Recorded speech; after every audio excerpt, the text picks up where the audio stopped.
പ്രവർത്തകൻ സുജിത്തിനെ പോലീസ് ക്രൂരമായി മർദ്ദിച്ചുവെന്നാരോപിച്ച് കെപിസിസിയുടെ ആഹ്വാനപ്രകാരം നടക്കുന്ന പ്രതിഷേധത്തിന്റെ ഭാഗമായി പിറവത്ത് ജനസദസ്സ് സംഘടിപ്പിച്ചു.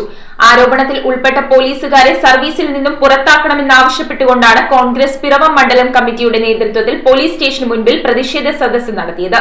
DCC secretary K R. Pradeep Kumar പ്രതിഷേധ സദസ്സിന്റെ ഉദ്ഘാടനം നിർവഹിച്ചു. കേരള വിഷൻ എന്നും ജനങ്ങളോടൊപ്പം. കെപിസിസിയുടെ ആഹ്വാനപ്രകാരം കുന്നംകുളം പോലീസ് സ്റ്റേഷനിൽ യൂത്ത് കോൺഗ്രസ് പ്രവർത്തകനായ സുജിത്തിനെ ക്രൂരമായി മർദ്ദിച്ച പോലീസുകാരെ സർവീസിൽ നിന്നും പുറത്താക്കണമെന്നാവശ്യപ്പെട്ടുകൊണ്ടാണ് സംസ്ഥാനത്തെ മുഴുവൻ പോലീസ് സ്റ്റേഷനുകൾക്ക് മുൻപിലും മണ്ഡലം കോൺഗ്രസ് കമ്മിറ്റികളുടെ നേതൃത്വത്തിൽ ജനകീയ പ്രതിഷേധ സദസ്സ് സംഘടിപ്പിക്കുന്നത്. ഇതിന്റെ ഭാഗമായി പിറവം പോലീസ് സ്റ്റേഷന് മുൻപിൽ നടത്തിയ പ്രതിഷേധ സദസ്സ് DCC secretary K R. Pradeep Kumar ഉദ്ഘാടനം ചെയ്തു. ജനങ്ങളുടെ ജീവനും സ്വത്തിനും സംരക്ഷണം കൊടുക്കേണ്ട, ലോ ആൻഡ് ഓർഡർ നടപ്പിലാക്കേണ്ട, കുറ്റവാളികളെ പിടികൂടേണ്ട, ക്രമസമാധാനം വളരെ മികച്ച രീതിയിൽ നടപ്പിലാക്കേണ്ട വളരെ ഉത്തരവാദിത്തപ്പെട്ട ഒരു സംവിധാനമാണ് പോലീസ് സംവിധാനത്തിനുള്ളത്. ആ പോലീസ് സംവിധാനം സ്വതന്ത്രവും നീതിപരവുമായ പ്രവർത്തനങ്ങൾ നടത്തിയാൽ മാത്രമേ ആ വകുപ്പ് നന്നായി എന്ന് പറയാൻ കഴിയുള്ളൂ. പക്ഷെ അധികാരത്തിലിരിക്കുന്ന ഭരണ സംവിധാനം പോലീസിനെ ഉപയോഗിച്ചുകൊണ്ട് തങ്ങളുടെ ഇഷ്ടാനിഷ്ടങ്ങൾ നടപ്പിലാക്കാൻ ശ്രമിച്ചാൽ അതുകൊണ്ട് ജനങ്ങൾക്ക് യാതൊരു പ്രയോജനവും കിട്ടില്ല, നാട്ടിൽ നീതി നടപ്പിലാകില്ല.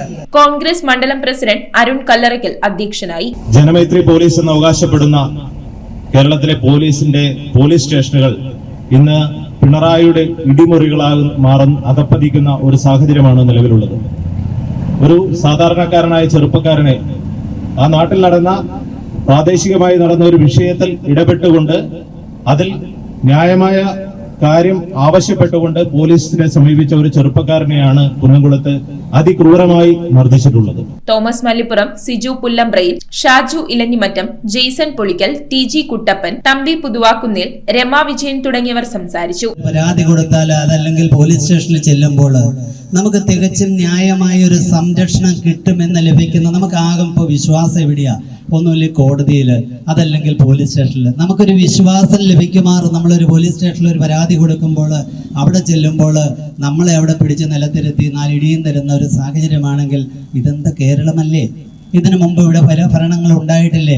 എന്ത് ഈ പിണറായി വിജയന്റെ കാലത്ത് ഇതെല്ലാം നേരെയാക്കും, എല്ലാം ശരിയാക്കുമെന്ന് പറഞ്ഞതിന്റെ അവസാന സമയത്തേക്ക് കടന്നപ്പോൾ ഇതെല്ലാം ശരിയാക്കിക്കൊണ്ടിരിക്കുന്ന ഭാഗ്യം ജനങ്ങൾക്ക് മനസ്സിലായിക്കൊണ്ടിരിക്കുകയാണെന്നുള്ളതാണ് ഒരു വലിയ സത്യം. കൗൺസിലർമാരായ ജിൻസി രാജു, പ്രശാന്ത് മമ്പുറത്ത്, വത്സല വർഗീസ്, ജിനി ജിജോയ്, സുജിത സദൻ, ഭാരവാഹികളായ Elias Eenakulam, Pradeep Krishnankutty, Anitha Saji, Reji Mannachi, Varghese Narekattu, V T. Prathapan, Saju Kuttivelil, Varghese Chachilukandam, Tony Chettiyakunnil, Shibu Karekattu, James Kuttikottayil, Aneesh Piravom, M K. Sivagiri, Varghese Thoombappuram, V V. Sathyan, George Plathottam, Shaji Olickal, Joy Vakkaniyil, Kunjappan Varyattil, Swarnan Pazhoor, Sojan Thomas, James Madhura തുടങ്ങിയവർ നേതൃത്വം നൽകി.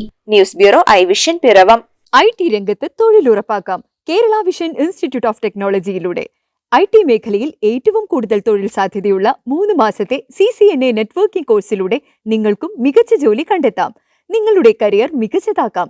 ISP സാങ്കേതിക പരിശീലനവും മികച്ച സാങ്കേതിക വിദഗ്ധരുടെ സേവനവും ആധുനിക സൗകര്യങ്ങളോടുകൂടിയ ലാബുകളും ഹോസ്റ്റൽ സൗകര്യങ്ങളും കഴിവുറ്റ വിദ്യാർത്ഥികൾക്ക് നൽകുന്ന 100% placement Kerala Vision Institute of ടെക്നോളജിയെ വേറിട്ടതാക്കുന്നു. രാവിലെയോ വൈകിട്ടോ ഉള്ള ക്ലാസ് തിരഞ്ഞെടുത്ത് ഉടൻ തന്നെ നിങ്ങളുടെ സീറ്റ് ഉറപ്പാക്കൂ. Kerala Vision Institute of Technology, near railway station, Puthukkad.